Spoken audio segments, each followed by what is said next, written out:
39 number के प्रश्न को देखते हैं। देखिए, ये जो प्रश्न है ये आपका कब का है? 24 अगस्त 2021 शिफ्ट सेकंड का है। पेट के एग्जाम में जो पूछे गए प्रश्न थे उनको हम देख रहे हैं। तो 39 नंबर का प्रश्न है, त्वचा की ऊपरी सतह क्या कहलाती है? तो इसका सही जवाब आप सभी देंगे। ए है विशिष्ट चर्म, जिसको स्पेशल डर्मिस कहते हैं, या बी चर्म जिसको डर्मिस, सी अधिचर्म जिसको एपिडर्मिस, या डी अंतश्चर्म जिसको एंडोस्टर्मी कहते हैं। तो क्या सही है? ये अधिचर्म यानी कि एपिडर्मिस। क्या हो जाएगा? एपिडर्मिस, अधिचर्म। याद रखिएगा कि त्वचा के ऊपरी सतह को अधिचर्म या एपिडर्मिस कहा जाता है और त्वचा के भीतरी सतह को अंतश्चर्म। ठीक है, अंतश्चर्म। अंतश्चर्म जैसे कि आपको जो डी वाला दिख रहा है, ये अंदर वाले भाग को अंतश्चर्म कहते हैं और बाहर वाले भाग को अधिचर्म कहते हैं। तो याद रखिएगा इन दोनों में। 40वां नंबर प्रश्न। और इससे पहले मैं आप सभी से कहना चाहूंगा, जो भी चैनल पे नए हो या पहली बार आए हो वो चैनल को सब्सक्राइब करें, साथ ही बेल आइकन प्रेस करें और अपने सभी साथियों को ये क्लास शेयर कर दें, ताकि जो भी पेट की एग्जाम की तैयारी कर रहे हो उन तक ये क्वेश्चन पहुंच सके। तो 40 नंबर प्रश्न कह रहा है कि बिजली का प्रवाह सर्किट में कब होता है? बिजली का प्रवाह सर्किट में कब होता है? सही ऑप्शन है यहाँ पे इनमें से, इसमें कोई वोल्टेज नहीं होता। बी है स्विच बंद या चालू होने पर, और सी है स्विच बंद होने पर, डी है स्विच चालू होने पर। तो स्विच जो बंद होता है, ध्यान रखिएगा, स्विच जब बंद होता है तो बिजली का प्रवाह सर्किट में तब होता है जब स्विच बंद होता है। एक स्विच की दो अवस्थाएं होती हैं, खुला तथा बंद। स्विच खुला होने की अवस्था में सर्किट में धारा बिजली प्रवाह नहीं होता है, जबकि स्विच बंद होने की अवस्था में सर्किट में बिजली का प्रवाह अनवरत रूप से होता है। तो इसको आप समझने के लिए फिजिक्स आपको समझना होगा, और जो एक आध दो प्रश्न आपको फिजिक्स से देखने को मिलेंगे पेट में, तो आप चाहें तो किसी अगर और चैनल से आप जुड़े हों तो उससे भी आप समझ सकते हैं। बाकी मैं प्रीवियस ईयर करा रहा हूँ, तो आप प्रीवियस ईयर के तौर पे एक दो क्वेश्चन मुझसे भी आप देख सकते हैं। 46 नंबर क्वेश्चन है कि गजावदन। देखिए, गजावदन का पर्यायवाची है, गजावदन, गजावदन सॉरी गजवदन। गजवदन का पर्यायवाची क्या हो जाएगा? गणपति। क्या हो जाएगा? गणपति, यानी कि गणेश भगवान। जी, विष्णु नहीं होगा, मेघनाथ नहीं होगा, गर्जन नहीं होगा। और बाकी अगर आप चाहते हैं तो इनके अलावा भी देखिए, मैं लिख दे रहा हूँ, गणपति के अलावा भी कौन कौन से पर्वती होते हैं। तो विनायक, क्या होता है? विनायक। विनायक के अलावा गणेश, या देखिए गणेश। फिर विघ्ननाशक। ये मैं आपके लिए इसलिए बता रहा हूँ ताकि आप लिख सकते हैं आप, विघ्न नाशक। आगे प्रश्न की तरफ बढ़ते हैं। अगला प्रश्न देखिए, 47 नंबर का है, कांटों से भरा हुआ, कांटों से भरा हुआ वाक्य के लिए दिए गए विकल्प में से एक शब्द चुनिए। तो क्या हो जाएगा? कंटका किरण, कुचैला, कंटक या विकीर्ण। तो क्या हो जाएगा? कंटका किरण। क्या हो जाएगा? कंटका किरण। कांटों से भरा हुआ वाक्य के लिए कंटका किरण, और कंटक का अर्थ जो है वो कांटा होता है, और विकीर्ण अर्थात फैलाया हुआ है। तो इस तरह 47 नंबर प्रश्न में हम देख चुके अच्छे से। अगले प्रश्न की तरफ पढ़ते हैं। अगला प्रश्न देखिए क्या दिया है। 48 नंबर का प्रश्न है, बहुत अच्छा प्रश्न ये भी दिया है कि दूध का दूध और पानी का पानी, दूध का दूध और पानी का पानी करना, मुहावरे का अर्थ बताना है। तो ए है उचित निर्णय करना, बी है पक्षपात पूर्ण निर्णय करना, और सी है मिलजुल कर रहना, और डी है दुग्ध इंस्पेक्टर होना। तो डी वाला ऑप्शन को देख के मुझे तो बहुत हंसी आई। देखिएगा आपको पढ़ने बाद कितनी हंसी आई। तो दुग्ध इंस्पेक्टर होना, दूध का दूध और पानी का पानी करना, ऑप्शन भी थोड़ा ऐसे मिलते रहते हैं तो थोड़ा पढ़ने मजा आता है।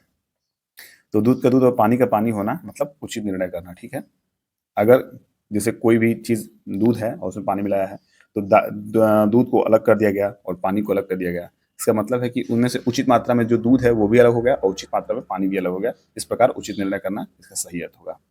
अब बात करते हैं 49वें नंबर प्रश्न की, कि शुद्ध वर्तनी का चयन कीजिए। तो ये है बहिष्कार और ये है बहिष्कार। बी देखिए बहिष्कार, ये बाहिष्कार है, ये बहिष्कार है, जो कि ये मात्रा जो है ये गलत है। तो ये बाहिष्कार की वजह से गलत हो जाएगा और ये बा ई की वजह से गलत हो जाएगा। तो आपका बी वाला ऑप्शन बहिष्कार जो है सही हो जाएगा। अब बात करेंगे 50वें नंबर प्रश्न की, निम्न में से तीक्ष्ण का विलोम शब्द क्या है? तीक्ष्ण, तीक्ष्ण का विलोम शब्द क्या है? तो तीक्ष्ण का विलोम शब्द कुंठित होगा। क्या होगा? तीक्ष्ण का विलोम जो है कुंठित होगा। याद रखिएगा, तीक्ष्ण का विलोम कुंठित होगा। तृष्णा का विलोम वितृष्णा या तृप्त होगा। ठीक है, जो सी वाला ऑप्शन है इसका तृष्णा का विलोम वितृष्णा या तृप्त हो सकता है, तृप्ति। और त्यागी का विलोम गृही हो जाएगा, त्यागी का गृही। और तीव्र का मंद, ये तीव्र का मंद। चारों का बता दिया, आप नोट कर सकते हैं, परीक्षा में आपसे पूछेगा तो निसंकोच आप इसको बताइए। देखिए 70 नंबर का प्रश्न अच्छा प्रश्न है, कि निम्न में से किस देश को थंडर ड्रैगन की भूमिका के नाम से भी जाना जाता है? तो बताइए इसका सही आंसर क्या होगा। जो निम्न में से किस देश को थंडर ड्रैगन की भूमिका के नाम से जाना जाता है? तो सी है भूटान, और ये सही उत्तर है, क्या है? भूटान। यानी कि थंडर ड्रैगन, ठीक है, थंडर ड्रैगन जो है भूटान को ही जाना जाता है। याद रखिएगा इसको, इस क्वेश्चन को। 71 नंबर का क्वेश्चन देखिए क्या कह रहा है कि रियाद, रियाद किस देश की राजधानी है? तो फर्स्ट इनमें से कोई नहीं, बी सऊदी अरब, सी बांग्लादेश और डी म्यांमार। तो जो सऊदी अरब की जो राजधानी है उसको रियाद बोलते हैं। क्या बोलते हैं? सऊदी अरब की राजधानी को रियाद बोलते हैं। बाकी बांग्लादेश की राजधानी, बांग्लादेश की राजधानी ढाका हो गया। क्या हो गया? ढाका हो गया। म्यांमार, म्यांमार की राजधानी नायपीडा हो गया। क्या हो गया? मैं लिख दे रहा हूँ, नायपीडा, नायपीडा, याद रखिएगा। तो इन दोनों को मैं बता दिया, और इसका सऊदी अरब का आप राजधानी रियाद देख ही रहे हैं।